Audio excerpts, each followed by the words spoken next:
Assalamualaikum. Hai Divo. Waalaikumsalam. Hello Rida. Are you Bashi Divo? I would like to ask about computer networking. The thing is you are a student computer engineering. You depend your learning about computer networks. That's right. I'm just ready to study my course today. What do you want to ask about computer networks, Rida? Alhamdulillah. I love to hear more about the computer networks. The problem is I've read reference on Google, but I can't pull a conclusion. So I want to learn it again from your explanation. Oh, okay. I'll explain from the beginning. I'll tell you from the history.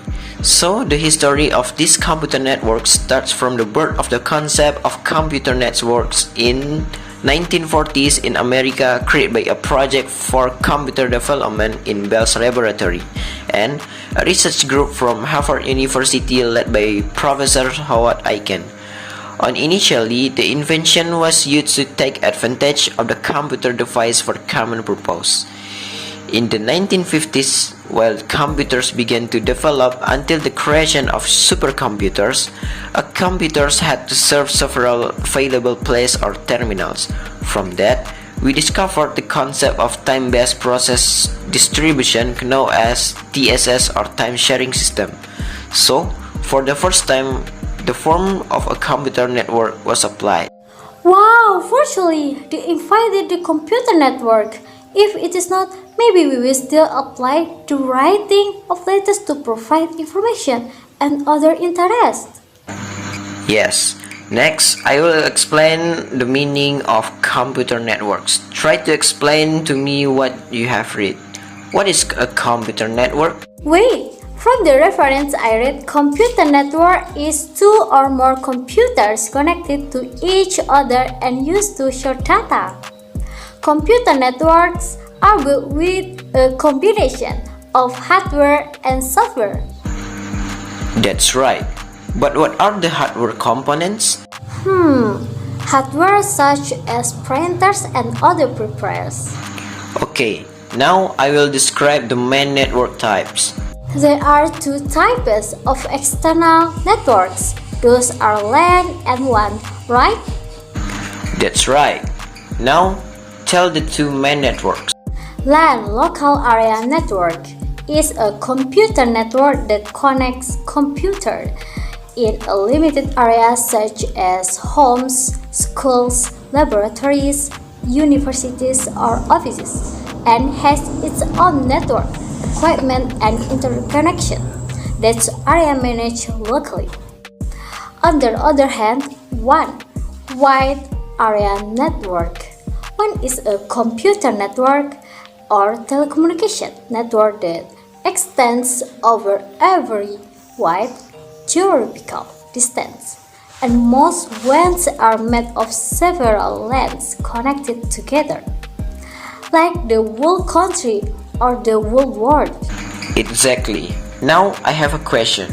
Which is faster and safer, LAN than WAN?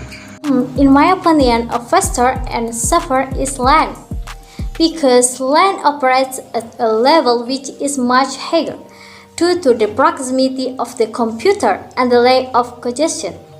Most cases, and LAN also more secure due to the fact that all computer area in a certain area and are physically easier to secure.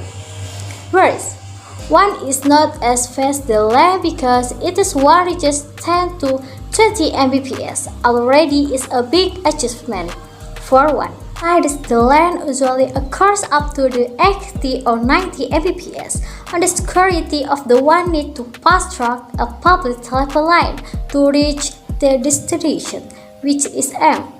The data is vulnerable to attack by anyone with skill right to penetrate the network. Bravo! What a detailed explanation. Rida, do you know how LAN and WAN network looks? Wait! Yesterday I had a look at Google. Let me show you. Well, this is a LAN network, and this is WAN network.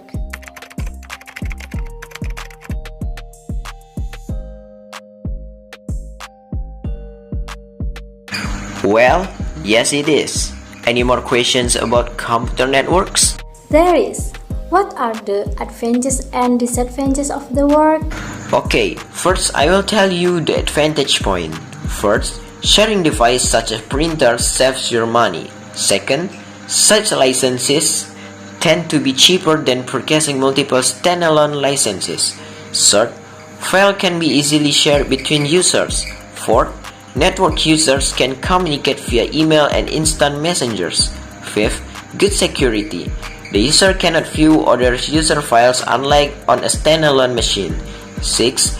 Data is easy to backup because all data is stored on file servers. And the weakness point are: first, buying network cable and file servers can be expensive. Second, managing large networks is complex, requires training, and network managers usually need to be hired. Third, if the file servers add files on the file servers, it becomes inaccessible. Email may still work if it's on a separate server. The computer is still usable but isolated. Fifth, viruses can spread to the other's computer with computer networks. 6. There is a danger of hacking, especially with our networks. Very good explanation. Alhamdulillah, now I have no doubt about computer network. Alhamdulillah. Is there anything you want to ask again, Rida? I'm enough for your explanation. Thank you very much, Rivo. Yes, you're welcome. Sorry to miss the day, Rivo. It's not a problem. Oh yeah, I'm going first. I want to go to my own house. Okay, Rivo. Assalamualaikum. Waalaikumsalam.